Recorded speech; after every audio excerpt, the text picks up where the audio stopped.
Okay, so did you notice Dan uses science and math to create his works?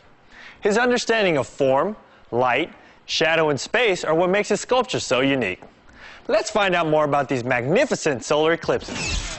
Here at the Chabot Science Center in Oakland, California, visitors can explore interactive exhibits that teach about the movements of the planets and their moons around the sun.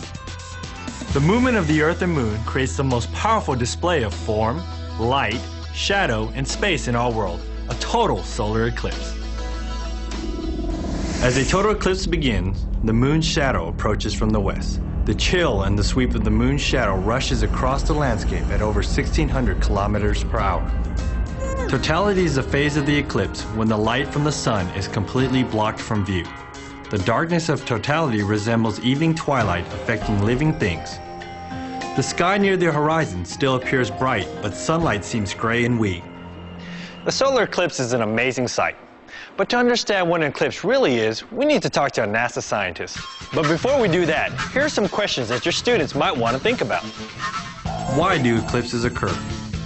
What is angular size? What is the path of totality? Why don't we see a total eclipse every moon cycle? This is a great time to pause the tape and discuss these questions.